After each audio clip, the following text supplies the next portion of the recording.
Today, Virginia votes on whether to hand Democrats 10 of 11 congressional seats in a state that has been split 6-5.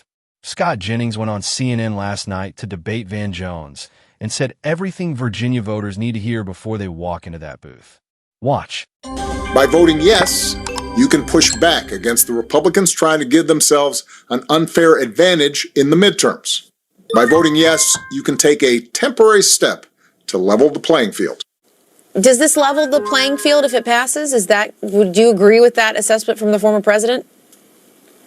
Well, I think it's the Democrats responding to a push from Donald Trump to weaponize this idea of redistricting. We've never done this before. Every 10 years is when we used to do it. Donald Trump says, nope, I want to do it differently. And so now we're all living with the consequences of that. And I think President Obama is stepping up to the plate that was set by Donald Trump. And Scott, to that point, do you agree Republicans kind of started this whole tit-for-tat redistricting back and forth? No, the first mid-decade redistricting was done in New York, actually, number one. Number two, the people of Virginia ought to vote no on this, if for no other reason than their radical governor flat lied to them. She told them during her campaign she had no interest in partisan gerrymandering. She wasn't going to push this. And it's the very first thing that she did. The first mid-decade redistricting was done by New York Democrats, not Texas Republicans. Jennings said it, and it is documented. Now watch what he does with Obama's guarantee that this is temporary. Hear Barack Obama say, oh, this will be a temporary redistricting.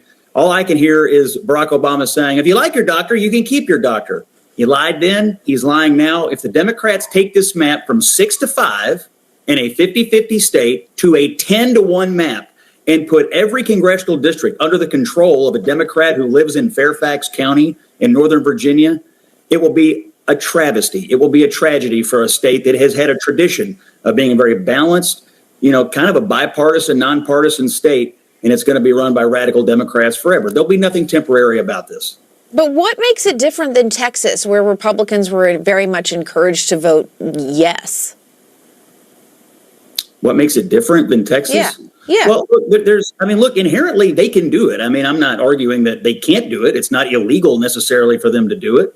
I'm just arguing that they lied to the people of Virginia about it. The governor, Spanberger, who ran as a moderate, I'm a normal moderate person, and I have no interest in all this partisan politics. I'll never gerrymander your state. That's what she said. And now she lied. And now they're trying to go from a 6-5 map to a 10-1 map. There is not a single fair thing about it, and there won't be a temporary thing about it either.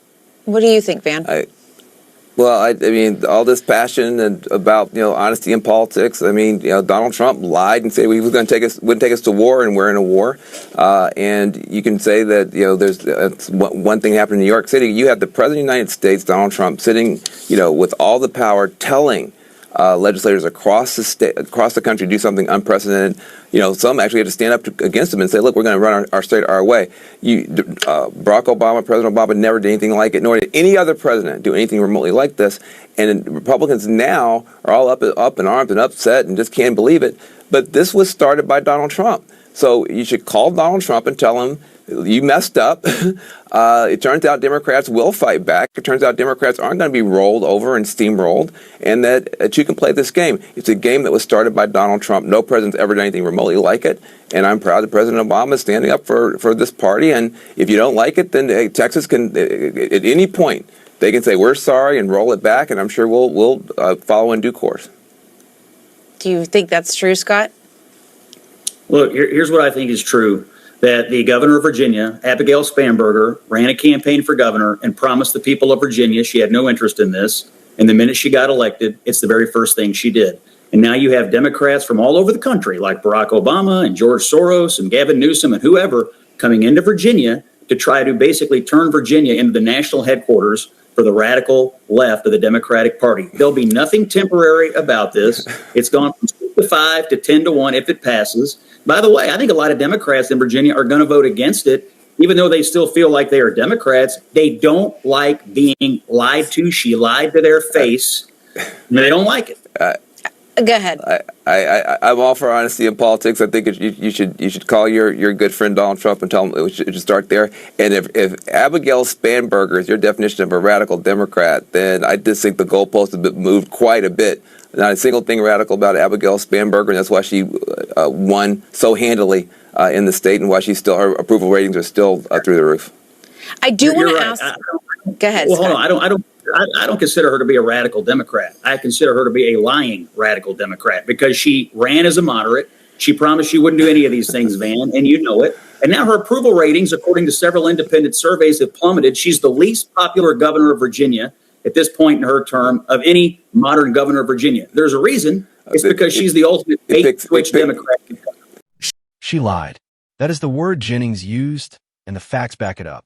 Abigail Spanberger won the Virginia governorship in November 2025 by 15 points. She ran as a moderate. She focused her campaign relentlessly on affordability. She told voters specifically on the record that she had no plans to redraw Virginia's congressional map. Those were her words, no plans. It was one of the clearest commitments of her campaign. It is why she flipped 15 Republican cities and counties. It is why moderate and independent Virginians trusted her. 3 months later, she signed the redistricting bill.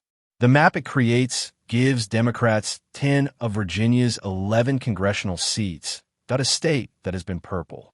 6 Democrats. 5 Republicans becomes 10-1. 4 Republican incumbents lose their districts. For safe Democratic seats, get created out of what were competitive ones. Every seat except one gets handed to a Democrat who lives in Fairfax County in Northern Virginia. Rural Virginia, Western Virginia, Southern Virginia gone. Their voice erased. All because Barack Obama and George Soros and Gavin Newsom decided Virginia was the next state to nationalize. And Obama had the nerve to appear in television ads for this referendum. The same Obama who went on record in 2017 calling gerrymandering a threat to democracy. The same Obama who said voters should choose their politicians, not the other way around. Opponents of the referendum are running his own 2017 words against him in ads in the National Democratic Redistricting Committee is calling them misleading. His past words about his current actions are misleading. That is the level of shamelessness we are dealing with. Jennings made the definitive comparison. When Obama says this redistricting is temporary just for this cycle, just to level the playing field, all back to normal after 2030. It sounds exactly like if you like your doctor, you can keep your doctor. It was not true then. It will not be true now. There is nothing more permanent than a temporary power grab. Once those 10 seats exist, they will be defended, maintained, and extended by every legal mechanism available. The Independent Redistricting Commission that Virginians voted to create in 2020 will never come back. The balance that made Virginia a state where both parties had to compete for votes gone. Spanberger's approval has collapsed to 47%, the lowest of any Virginia governor at this point in their term in modern history. She pulled her own face from the Yes campaign ads because her numbers have fallen so far that being associated with her was a liability. She won with 58%. She is at 47% in less than 4 months because the voters who trusted her know she lied to them. Today, Virginia votes. If you're in Virginia, vote no. And if this passes, remember that Jennings said it plainly the night before. There will be nothing temporary about it.